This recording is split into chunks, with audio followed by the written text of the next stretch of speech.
In a typical church, discussions about heavier matters might be the subject for a session in the pastor's study. This is true even in the catacomb chapel of St. Uriel, no matter how different our ministries might be from your typical parish. And let's see what we might find in a very different pastor's study.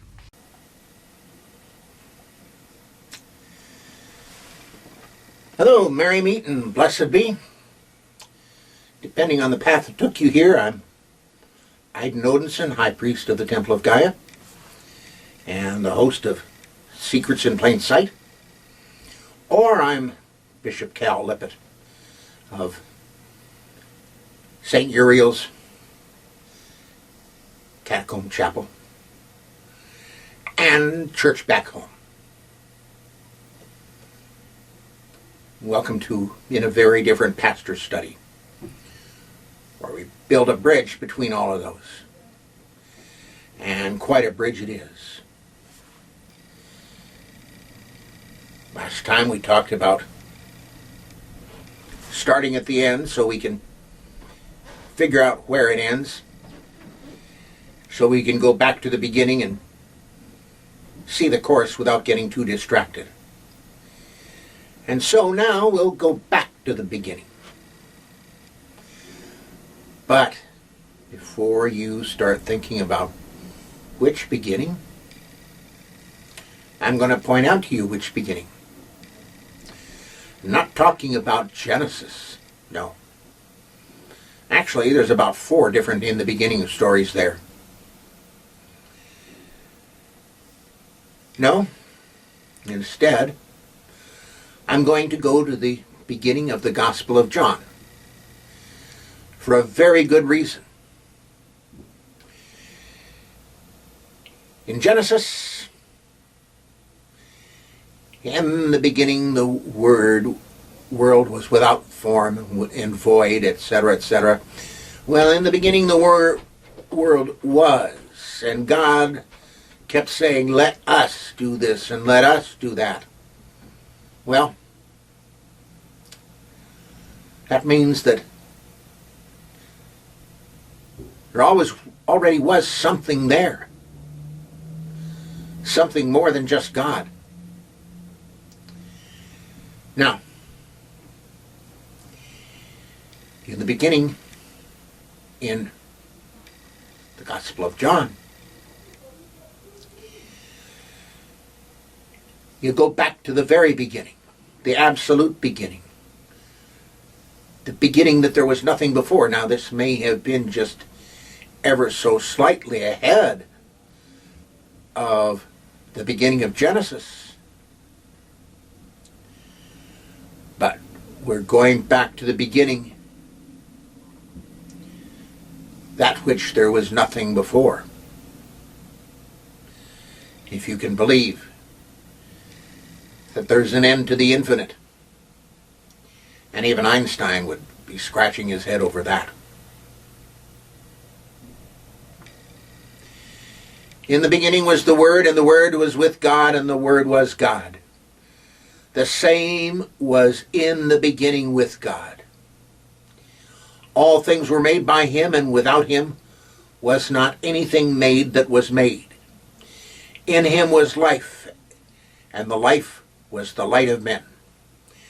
And the light shineth in darkness, and the darkness comprehended it not. There was a man sent from God whose name was John.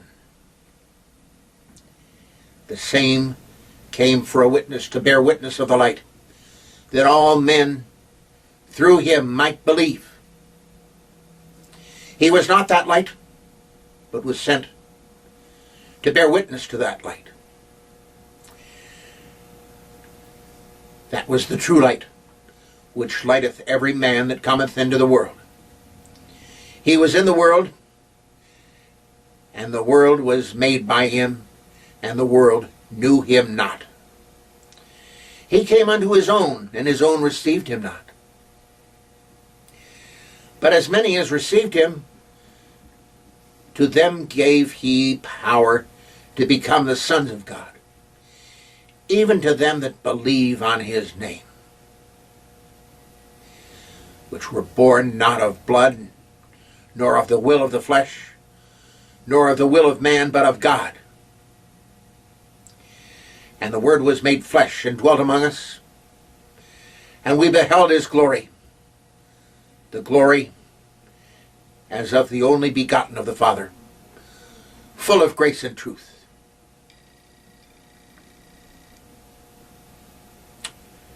Verses 1 through 14 of the first chapter of the Gospel of John.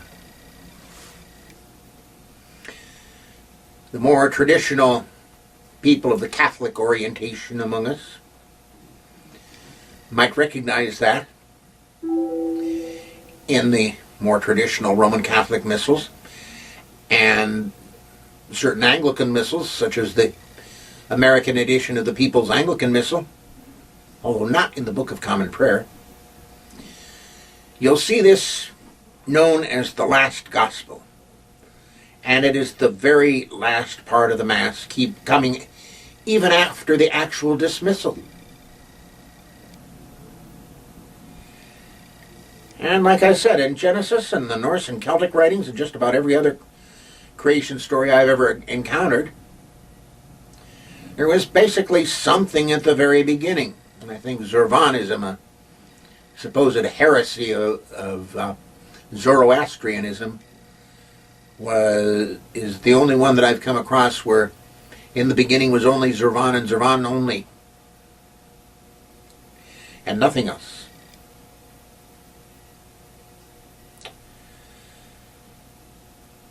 But in Genesis the world was. The Norse talk about primal fire and primal ice joining together, and things got created out of that. Not the fire and ice we know, but primal fire and primal ice. No, this begins with the absolute beginning. And note what is referred to as the Word, which is, I guess you could call it a verbal plug-in. Kind of a way of saying, we don't know what to call it. It or him or what. We don't know what to call it. Therefore, we will call it the Word.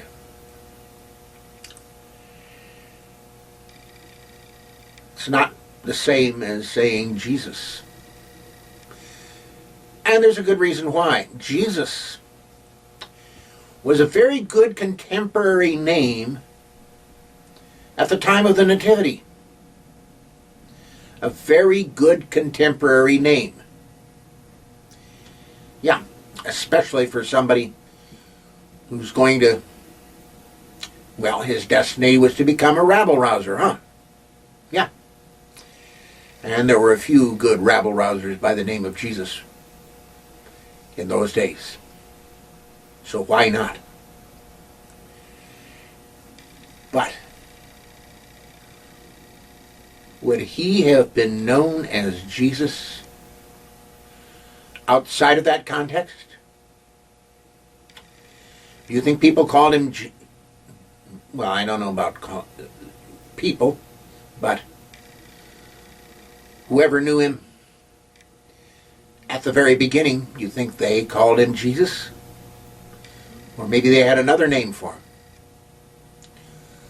Or perhaps he's known by many names, depending on his role and context and that sort of thing. We don't know. We do know that when he ministered on our plane, we knew him as Jesus. And we can still address him as Jesus, and he'll respond. Which is not to say that, well, take a look at some of the others. I'm not going to say absolutely that they are the same as Jesus, but I'm not going to put down speculation that they might not, that they might be, or might not. We don't know. Plain and simple, we don't know.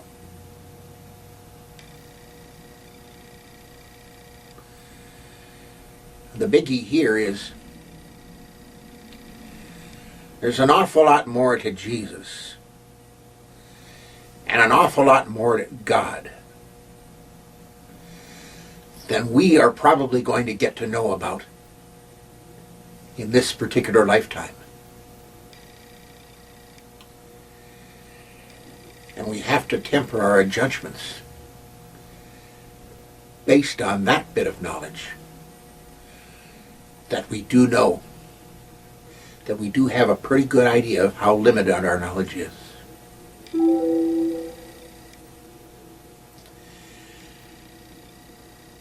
Blessed be. And merry meet again.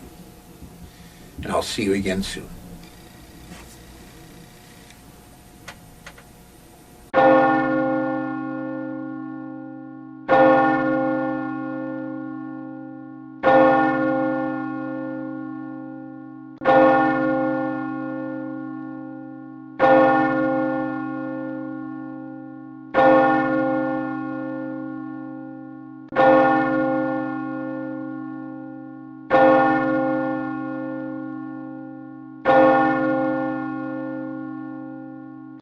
This has been a presentation of the Wise Ones Net. Merry part and blessed be.